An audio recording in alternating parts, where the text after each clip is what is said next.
And now to take a look at a few basics of sculpture when working with clay. The key to working with really any material is to figure out how to be clever and work smarter as opposed to harder. And so here are a couple of tips that you should consider in your clay practice. So in our Zoom meeting, I took a couple of pinch pots and I started making this sculpture. If you remember, this is two pinch pots put together to make a sphere, and then this is a truncated cone where I use the broomstick technique. The sculpture, of course, is hollow all the way through, as ceramic sculpture needs to be.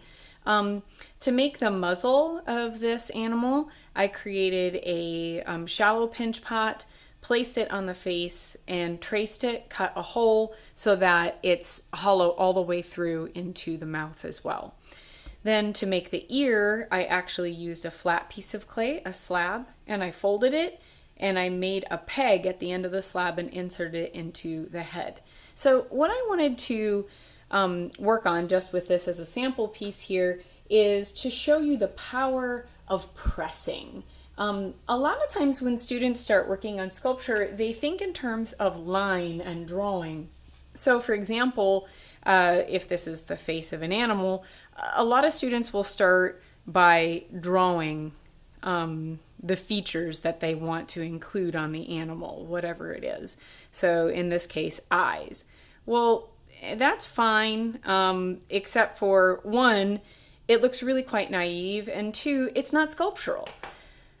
By definition, sculpture protrudes into the third dimension, meaning outward space. And so these eyes, for example, actually need to protrude outward. And we need to think about how things exist in space. So the truth of the matter is, eyes exist inside skull cavities. So the first thing that I would do is actually press in, which I know doesn't make a whole lot of sense, but I'm thinking of the form that I'm trying to sculpt. And just by pressing, I can create much more gradual and smooth shadowed transitions, because that's what I'm looking at is shadow, light and shadow when you're sculpting. And then the next thing that I would do is actually add in clay to make said eyeball. And of course I would do this on both sides to make sure that they match, but for the sake of this demo, I'm just going to keep it a little bit more quick. And so now if I press it there, I can see that's huge and it's bulging outward, so it's too big. When you are starting to sculpt with instinct. Okay, that's a much better size. So then I would score it and slip it, but I'm just going to place it inside and press it.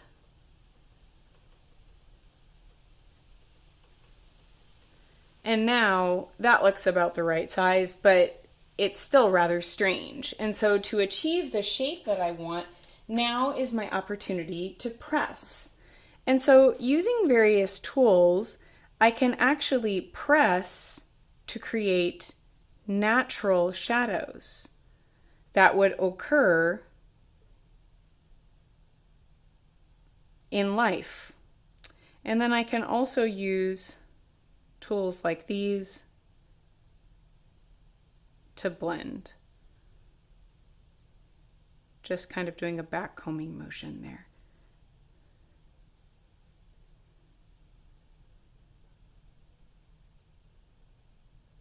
And I can do the same thing on the bottom. But sculpting is very much like drawing in 3 dimensions. So make sure if you're sculpting something in particular, like if this is a cat, I should be looking at references or have a drawing in mind so that I can understand how things should look. And then I can go back and I can press deeper shadows if needed. So pressing is really a very powerful technique, but you don't need special tools in a lot of cases. In a lot of cases, you can do it just with your fingers. So I have like the starting of a nose here. because I did that in our last meeting, but I'm going to press to define it a little bit more. Your fingers are really powerful tools. And a lot of times you can be a lot more expressive and precise just with your fingers. Another tool that is really useful is your potter's rib. I've shown it in some of the other videos, but it is a very functional tool for creating lines. But instead of just using a needle tool to draw a line, which looks very flat, you can instead create a more naturalistic shadow.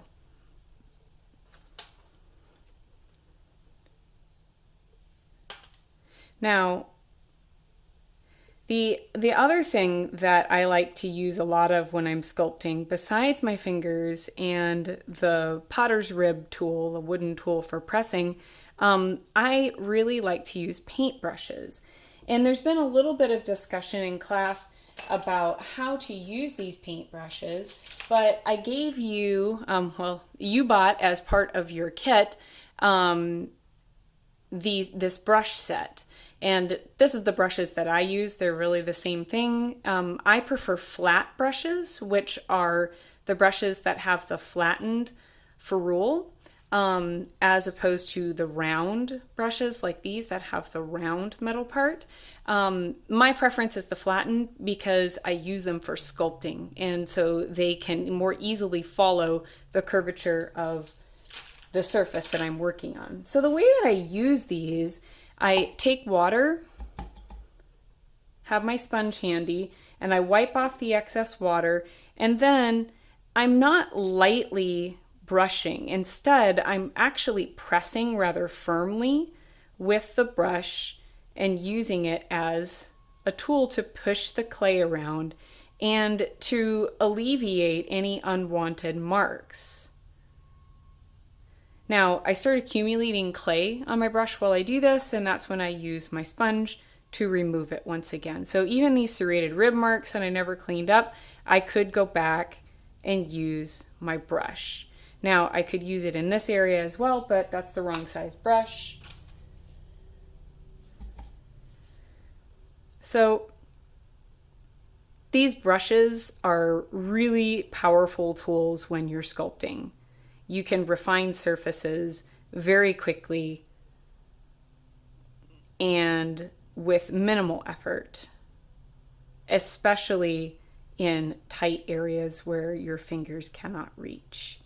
And if you make a mistake and you overbrush something, you can go back and you can push it out once again. So pushing and brushing, pressing, all of those are really important techniques. Now, to show this in practicality on a sculptural piece that I've made, that's how I made this piece right here. So all of the creases that you see, the little details and edges, all of these were made by pressing. So in a lot of cases, I'm using a tool like this and I'm pressing. Instead of drawing it through, I'm pressing, picking it up and moving it, pressing, pressing, pressing.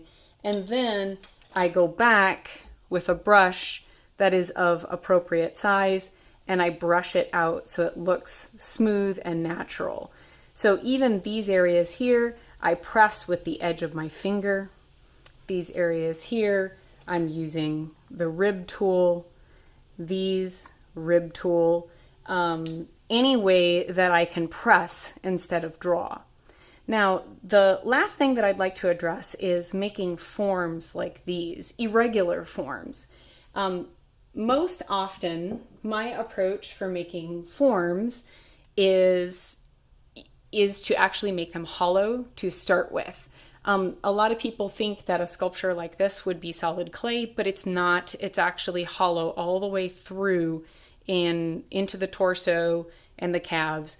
The arms on a sculpture this size would actually be solid, just because they need to be strong enough to support whatever the figure's holding or doing, but also their size. So if I were going to make like a torso of a figure, I would actually make it hollow to start with, as opposed to making it solid and then hollowing it out, which is perfectly valid.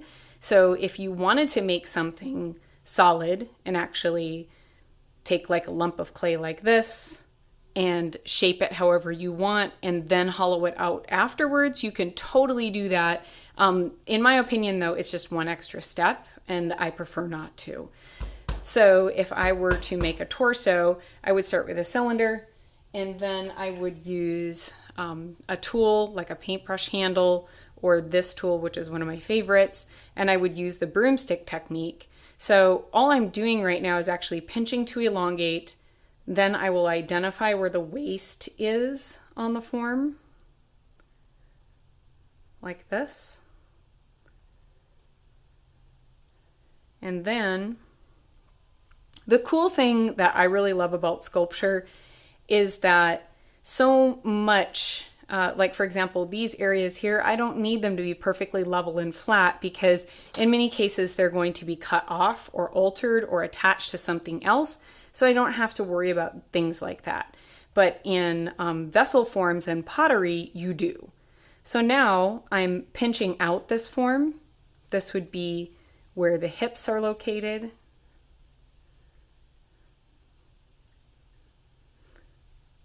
And then to do, I just move around to widen.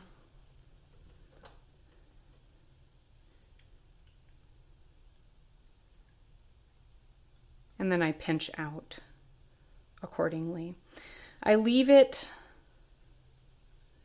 I want it to be consistent, but for this size, if this were a pot, it would be kind of thick. You can see how thick it is right there. But for a sculpture, this is a nice thickness.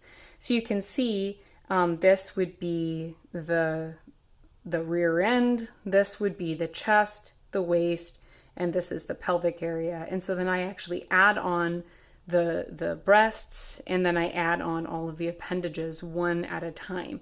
So I make them all separately, and then I attach them so that I can have really dynamic poses.